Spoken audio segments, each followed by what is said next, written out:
लेकिन बाबा, काला भैया को बहुत चोट लगी है। अपने बच्चों को चोट देना किस बाप को अच्छा लगता है?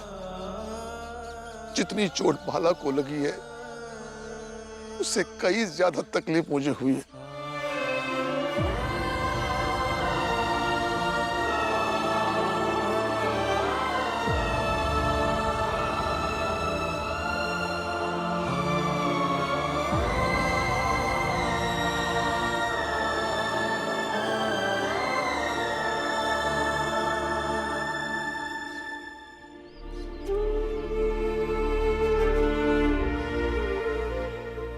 तुम तीनों और भीम बाला का ख्याल रखना, उसके साथ रहना जब तक ये मामला ठंडा ना हो जाए। मुझे बाला के साथ सख्त रहना पड़ेगा, क्योंकि बाला के मन में विचार आंधी की तरह आते हैं। उसके लिए हम सबको मजबूत रहना पड़ेगा।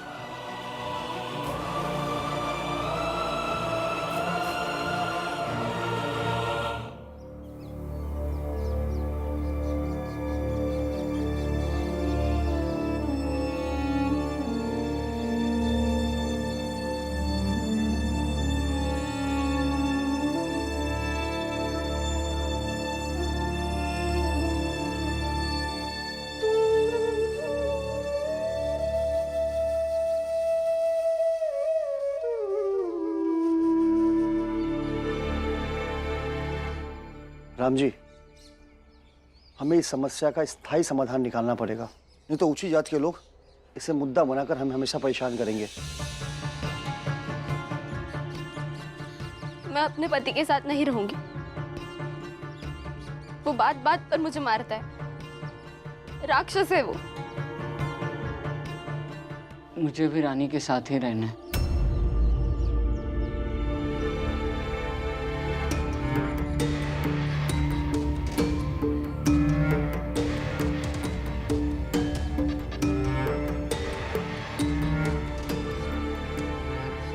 पापा, अगर बाला भैया और रानी जी दोनों ही ऐसा सोचते हैं तो हम उनके साथ रहने पर विचार क्यों नहीं कर सकते?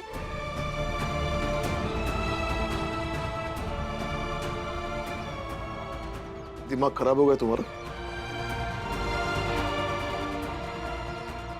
क्या विचार करना चाहिए और क्यों विचार करना चाहिए?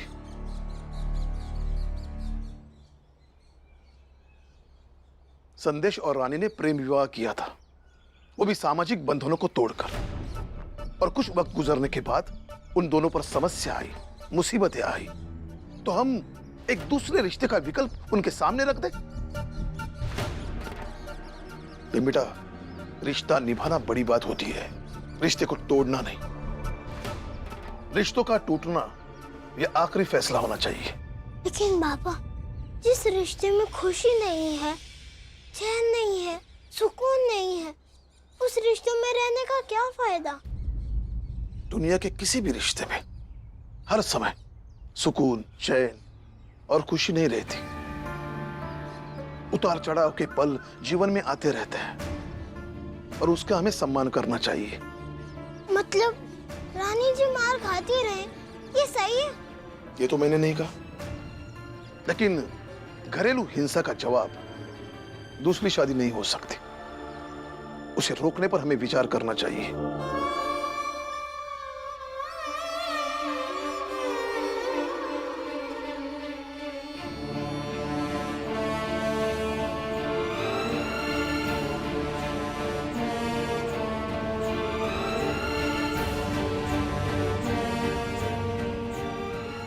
बाला, बाला,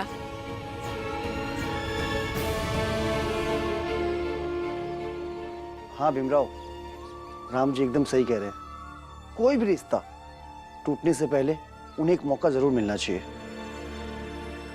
पुरंजन, रानी ने संदेश पर कोई मुकदमा नहीं किया। भीम ने जाकर शिकायत दर्ज की थी, तो भीम ही जाकर अपनी शिकायत वापस लेगा। लेकिन मुझे ऐसा लगता है रानी और संदेश को अपनी जिंदगी सुधारने का एक मौका देना चाहिए, और यही सच्चा न्याय है।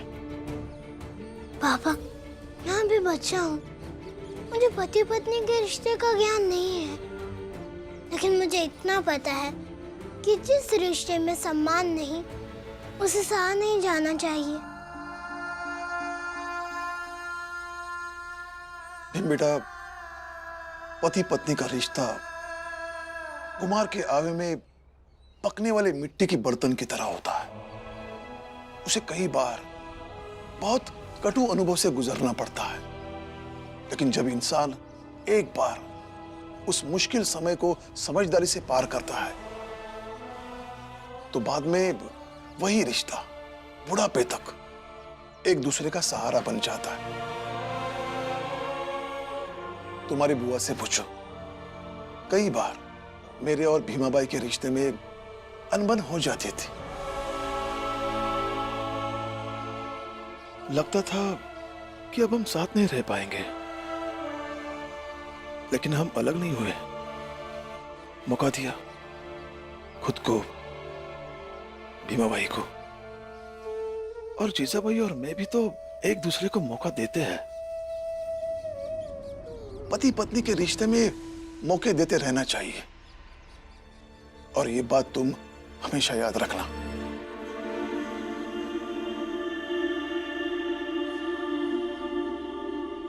भीम, बाबा सही कह रहे हैं, मेरी भी यही राय है। इसलिए पहले जाओ और जाके रानी के पति को जेल से छुड़ा कर लाओ।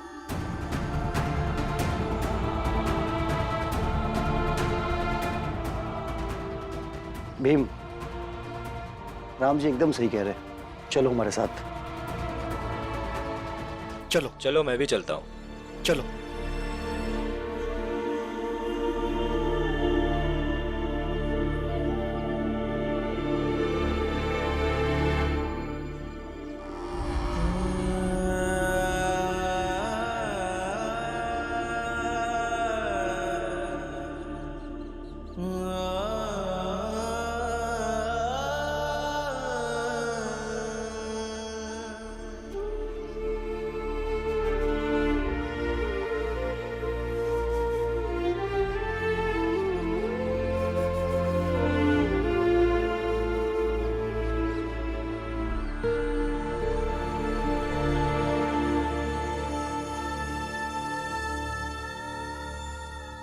माफी मांग लो बाला, नहीं तो इसी डंडे से तुम्हारी चमड़ी उधेड़ दूंगा। मैं माफी नहीं मांगूंगा, बल्कि मैं फिर भाग जाऊंगा।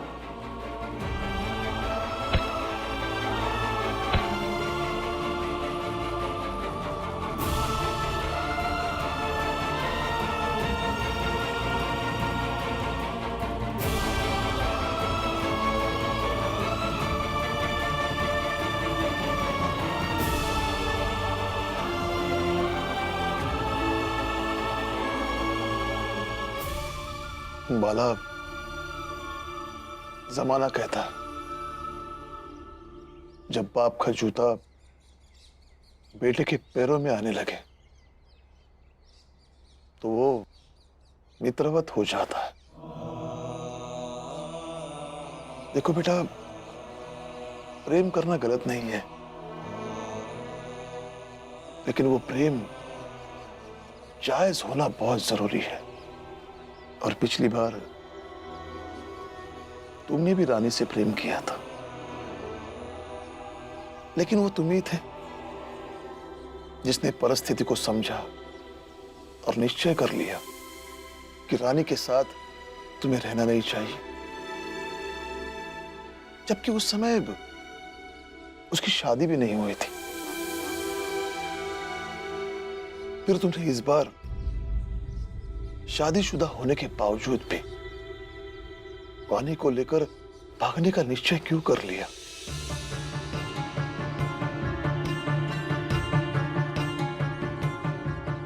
देखो बाला, तुम उग्र हो, तुरंत फैसले लेते हो, लेकिन बेटा आज तक कभी ऐसा हुआ नहीं जिससे तुम्हारे बाबा की, तुम्हारे घर की मर्यादा तार तार हो। दुनिया के किसी भी बाप को अपने बच्चों को मारना अच्छा नहीं लगता, लेकिन जब वो मजबूर हो जाता तभी वो अपने बच्चे पर हाथ उठाता है।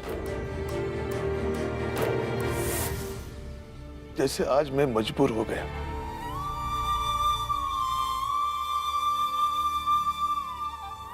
लेकिन मुझे इतना ही विश्वास है कि तुम मेरी मजबूरी को समझोगे, अपने अपने प्रेम का आदर करोगे।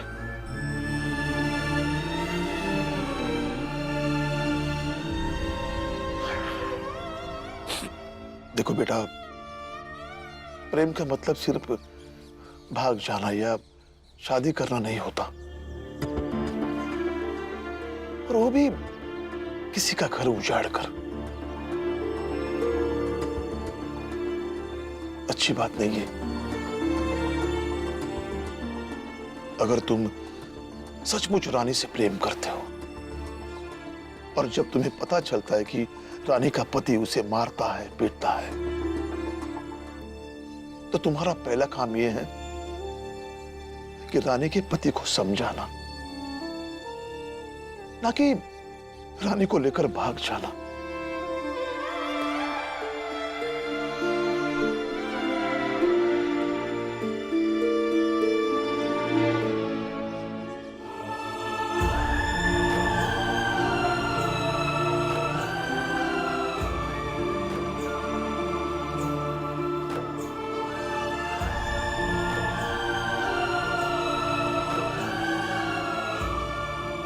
बाबा, अब चाहे मुझे कुछ भी कह लो, समाज के डर से मैं अपने प्रेम का बलिदान नहीं दूंगा।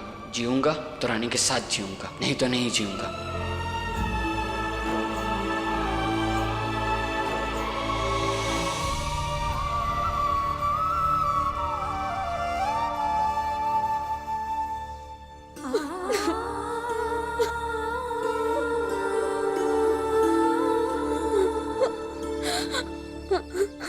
मैं जीऊंगी तो बाला के साथ, वरना नहीं जीऊंगी। आज अगर आई होती तो बाला भैया ऐसा कभी नहीं करते।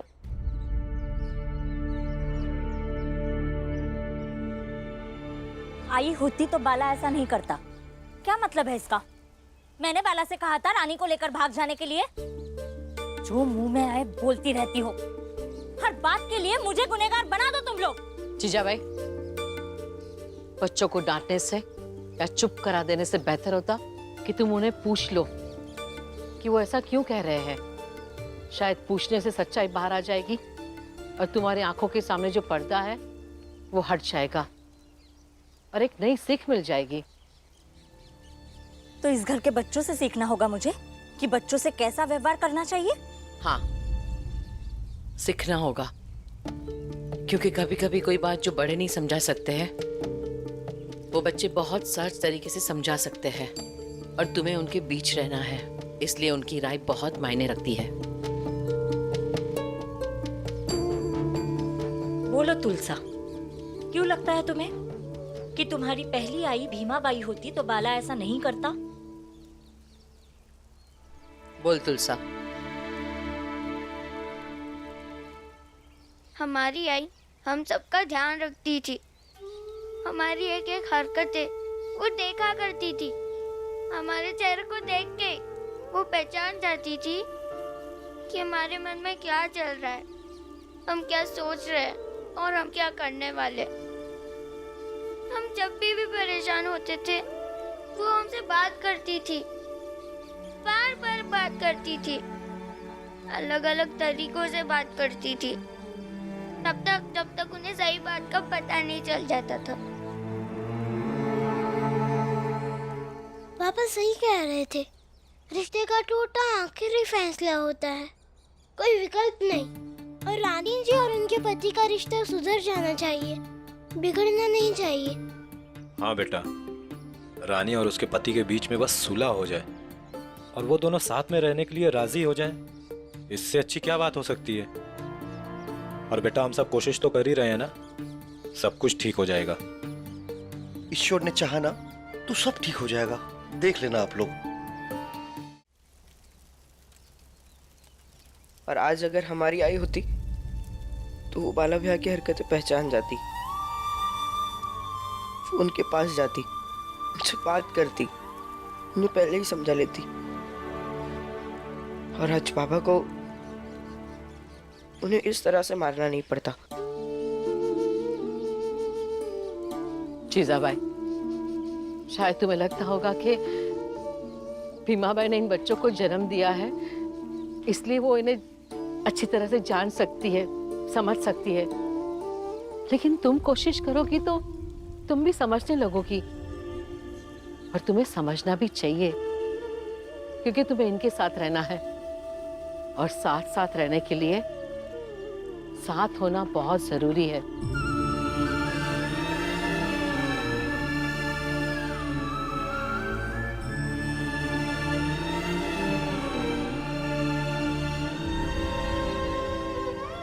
शायद आप सही कह रही हैं।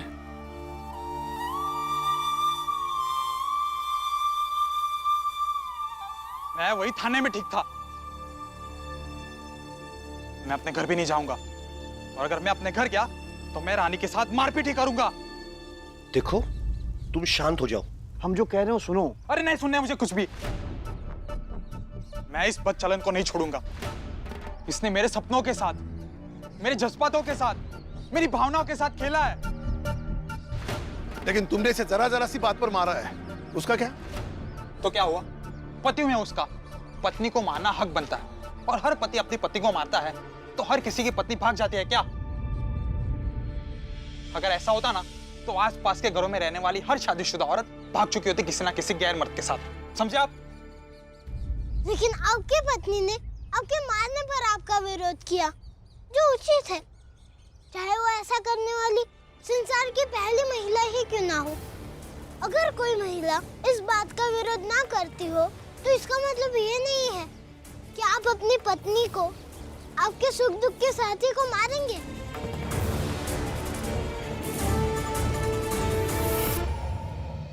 देखो संदेश, जो हुआ सो हुआ। तुमने तो रानी से प्रेम किया था ना, और अपनी मर्जी से विवाह किया ना उसके साथ।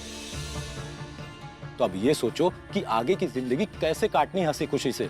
मुझे इस आदमी के साथ रहना ही नहीं है। अरे मुझे भी नहीं रहना तुम्हारे साथ। ठीक है, मत रहना, लेकिन कुछ दिनों तक इसके साथ रह के देख लो। वक्त मिलेगा तो ठंडे दिमाग से सोचना, क्या पता आपस की सारी समस्याएं खुद ही सुलझ जाए। राम जी काका, मैं इस आदमी के साथ कुछ दिन क्या, एक पल भी नहीं रह सकती। अरे एक दिन तो क्या, मुझे तुम्हारे साथ एक क्षण भी नहीं रहना। शांत, एकदम शांत हो जाओ। एक तो राम जी और उनका परिवार तुम दोनों की मदद कर रहा है, रहने के लिए जगह दी, और तुम उन्हीं से बहस कर रहे हो, बातें कर रहे हो। अरे तुम दोनों साथ में खुशी खुशी रहोगे तो इनका क्या फायदा होगा, मेरा क्या फायदा होगा, या किसी का क्या फायदा हो जाएगा? और मैं ये तुमसे आग्रह नहीं कर रहा हूं, बल्कि आदेश दे रहा हूं कि अब से तुम दोनों साथ में रहोगे, जैसा राम जी ने बोला है। कुछ दिन साथ में रहो। यदि उसके बाद भी तुम लोगों को लगता है कि हम एक दूसरे के साथ नहीं रह सकते, तो फिर जो मर्जी होगी वही करना। अभी जाओ झोपड़ी में तुम दो। अरे ये क्या जबरदस्ती है? जो साथ में रहना चाहते हैं उन्हें तो जोर जबरदस्ती से अलग कर रहे हैं, और जो साथ में रहना ही नहीं चाहते उन्हें जबरदस्ती साथ रखा जा रहा है। ये कहाँ की समझदारी है?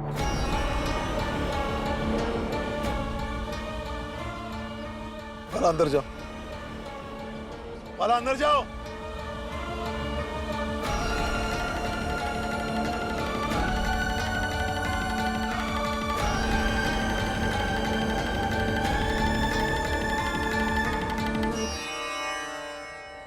चलो अभी तुम दोनों झोपड़ी में चलो।